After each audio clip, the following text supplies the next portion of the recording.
Sarah's text lit up my phone during a board meeting. Mom's having her 60th birthday party at the Grand Haven Hotel. She says you're not invited to the VIP section. James agreed with her. My own husband siding with his mother again. I kept my expression neutral as I ended the call with our Tokyo investors, my finger hovering over my sister-in-law's message. The irony would have been laughable if it wasn't so painful. The Grand Haven Hotel was just one property in the luxury hotel chain I'd built from the ground up over the last decade. A fact my mother-in-law Margaret had no idea about. To her, I was just her son's trophy wife, a pretty face who had trapped her precious boy into marriage. Miss Chen, the Singapore team is ready for their update, my assistant Andrew reminded me. I nodded, pushing thoughts of Margaret's party to the back of my mind. I had an empire to run, even if my in-laws thought I spent my days getting manicures and shopping. The thing about illusions is that they're easy to make and hard to correct. When I met James 5 years ago, I was already a successful businesswoman, but I kept my professional life private. My company operated under my Chinese family name Chen while I used James's surname Williams in my personal life. It wasn't intentional deception, just a separation of worlds that had proven useful over the years.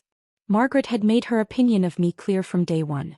A girl from nowhere, she'd said to James loud enough for me to hear. No family connections. No proper education. She'd never bothered to ask about my background and I'd never bothered to correct her assumptions. James, eager to keep the peace, had always brushed off his mother's behavior. It's just how she is, he'd say. She'll warm up to you eventually. 5 years later I was still waiting for that warmth. When I finished my calls I pulled up Sarah's text again. The party was this weekend. A lavish affair for 300 guests at my flagship hotel. Margaret had been working with my events team for months, though she'd never met the owner. Me. She just dealt with the managers, throwing around James's name to demand special treatment. Andrew, I called. Get me Thomas from the Grand Haven. Thomas, my hotel manager, answered on the first ring. Miss Chen, I was just about to call you about Mrs. Williams's birthday party. She's been quite demanding. I can imagine. Tell me everything. The list was extensive. Margaret had insisted on the presidential suite at a discount, because her son was friends with the owner. She demanded exclusive use of the VIP lounge, where she planned to host an intimate gathering for select guests after the main party. A gathering I wasn't invited to despite being her daughter-in-law. She mentioned you might come, Thomas said carefully. She was quite specific about where you should be seated, in the back by the kitchen entrance. Of course she was. I pulled up the guest list on my laptop. All of Hartford's elite would be there. Judges, politicians, old money families. People Margaret had spent her life trying to impress. People who, ironically, I often sat with in boardrooms and on charity committees, though she didn't know that. Thomas, maintain all her arrangements, I decided. But I want the security team briefed. And make sure Vincent is bartending the VIP lounge. Vincent was our best mixologist and, more importantly, he knew exactly who I was. The day of the party arrived bright and clear. James had left early to help his mother prepare, leaving me to get ready alone. Mom thinks it's better if we arrive separately, he'd said, not meeting my eye. You understand, right? I understood perfectly. I chose my outfit carefully. A simple black Chanel dress, elegant but understated. No need to compete with Margaret's guaranteed extravagance. I arrived exactly on time, walking into the grand ballroom I'd helped design 3 years ago. Margaret had outdone herself. Ice sculptures, champagne fountains, a string quartet playing in the corner. She stood holding court near the entrance, resplendent in a red designer gown, James dutifully at her side. Oh, you came, she said when she spotted me, her smile not reaching her eyes. The general seating is that way. James, darling, help me greet the mayor. I watched them walk away, noting the tension in James's shoulders. He knew what his mother was doing was wrong, but he'd never stand up to her. Not without a push. I made my way to my assigned table next to the swinging kitchen doors. A few other outcasts were seated there. The second cousins Margaret tolerated, a neighbor she felt obligated to invite. They avoided my eyes, not wanting to be associated with the snubbed daughter-in-law. The evening progressed exactly as Margaret had planned. Dinner was served, speeches were made, and then came the announcement about the VIP gathering in the exclusive lounge. Only those with golden wristbands, Margaret trilled into the microphone. James, make sure all our special guests find their way upstairs. I watched as half the party made their way to the elevators, golden bands glinting on their wrists. James cast a guilty look my way before following them. Perfect timing. I pulled out my phone and texted Thomas. Time for phase 2. The next hour was a masterclass in subtle revenge. First, the air conditioning in the VIP lounge mysteriously malfunctioned, blasting heat instead of cool air. Then the premium liquor bottles kept coming up empty when Margaret's favorites were ordered.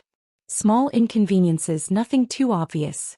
I sat at my kitchen-adjacent table, sipping champagne and waiting. Right on cue, Margaret came storming out of the elevator, her face flushed with anger and heat. "Where is the manager?" she demanded. "This is unacceptable. Do you know who I am?" Thomas appeared, perfectly professional. "Is there a problem, Mrs. Williams?" "Everything is a problem. The air conditioning, the drinks, the service. I want to speak to the owner, right now." "Of course," Thomas said smoothly. "Miss Chen is actually here tonight." Margaret's face turned triumphant. "Finally.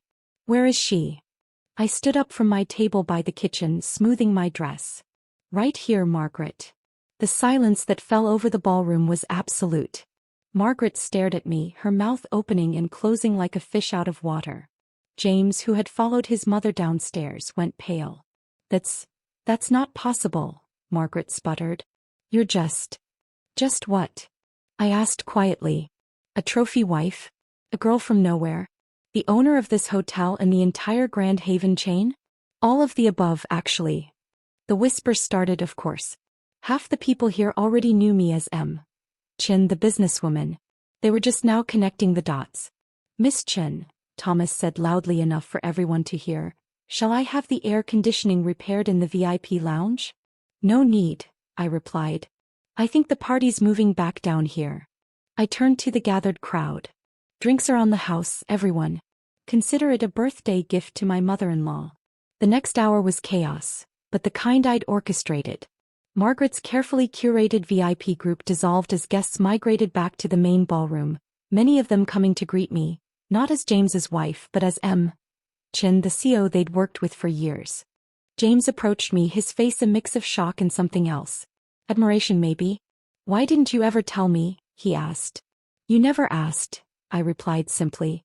"You were too busy defending your mother's assumptions about me." He flinched. "Lily.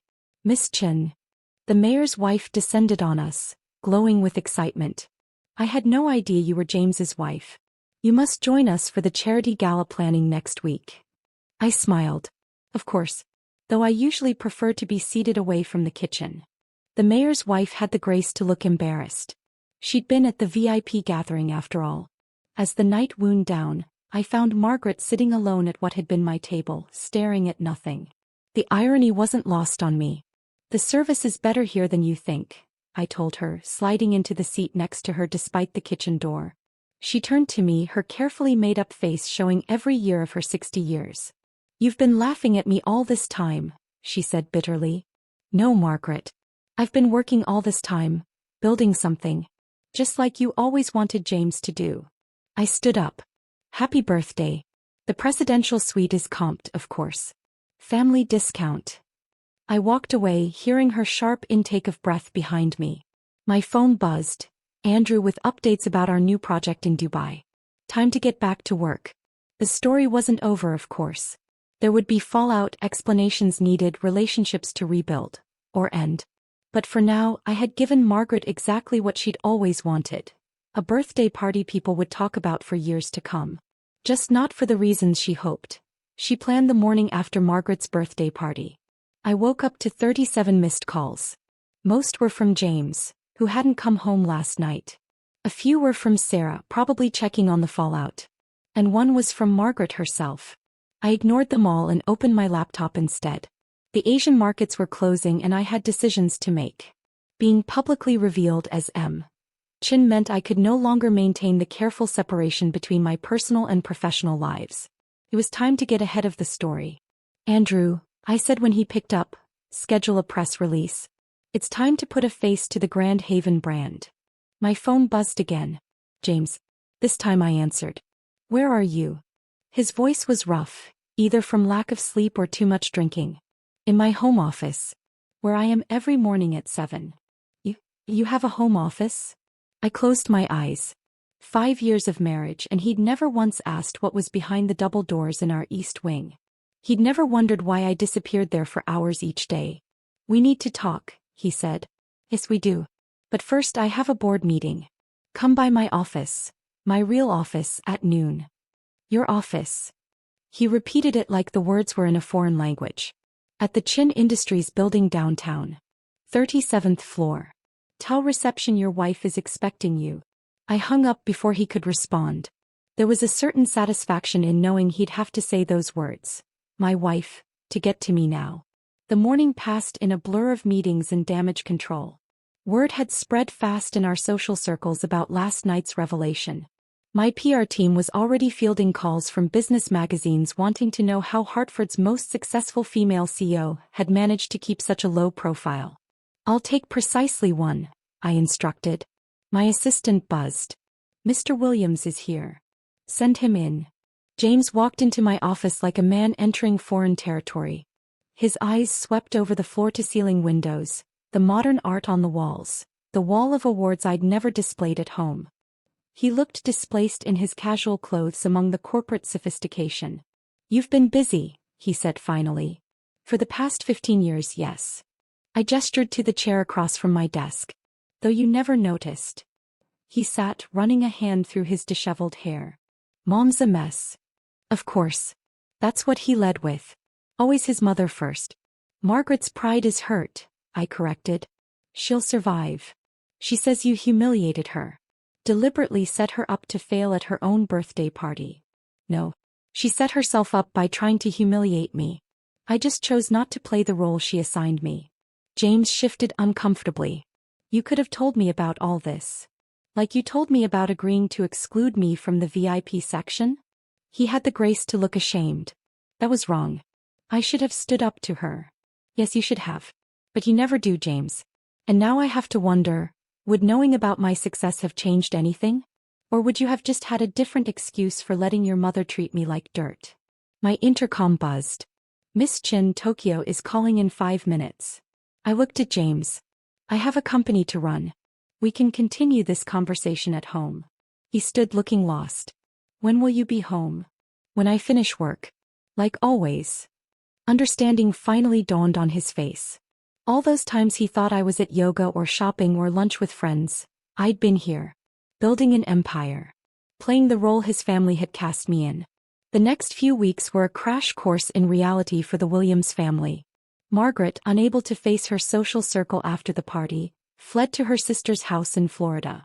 Sarah, who'd always been kinder than the rest, called to apologize for her years of condescension. I just assumed, she said. Because Mom said, I finished. A lot of people assumed, I replied. That was their mistake. The business press had a field day with my story. Hidden CO.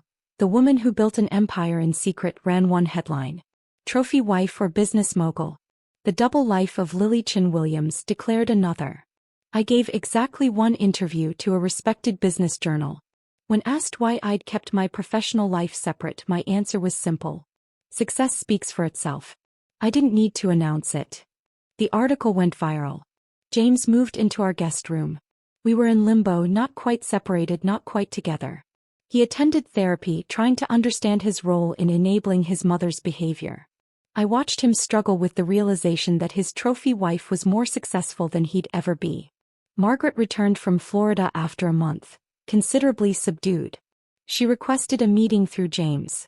I'll see her at the hotel, I decided. In the VIP lounge. She arrived exactly on time, dressed with her usual elegance but missing her usual arrogance. Vincent served drinks without being asked, champagne for me, water for her. You've redecorated, she said, looking around the lounge. Yes. The whole hotel is being renovated. We're expanding. She flinched at the we. I suppose you want me to apologize. No, Margaret. I don't need your apology. What I want is for you to understand something. I leaned forward. I am not the woman you imagine me to be. I never was. Your son married a CEO, not a trophy. And if you want any relationship with us going forward, You need to accept that reality. And if I can't? Then you'll miss out on a lot more than VIP access to my hotels. She took a shaky breath. James is in therapy. Yes. Because of me? Because of himself. He's finally facing his own role in our dynamics.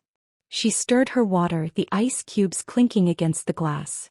And will you forgive him? That depends on James. On whether he wants to be a partner or just a son who never grew up. The renovation work echoed through the building. A fitting soundtrack to our conversation about rebuilding. I looked you up, Margaret said finally. Your company. Your achievements. The charity work. She paused. The scholarship program for underprivileged girls. Someone has to help the girls from nowhere achieve their dreams. She flushed, recognizing her own cruel words thrown back at her. As she left, she turned back one last time. For what it's worth. I was wrong about you. I know, I replied. I always knew. That evening I found James in my home office, really looking at it for the first time. He was studying the framed photo on my desk.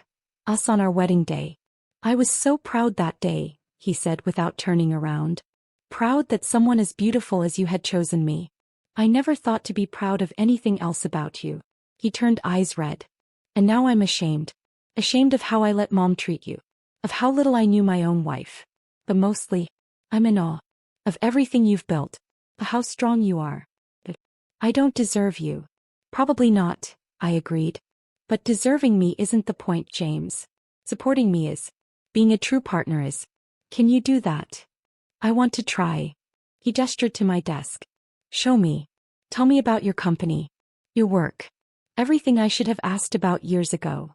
I sat down in my chair watching him settle into the visitor's seat, just like in my downtown office. But this time he was ready to listen. It started 15 years ago, I said. With one small hotel. And a dream. 3 months after Margaret's birthday party, we hosted another event at the Grand Haven. The official launch of our Asian expansion combined with the announcement of a new scholarship foundation for women in business. James stood beside me as I gave my speech, his hands supportive on my back. Margaret sat in the audience, not in the VIP section but not by the kitchen either.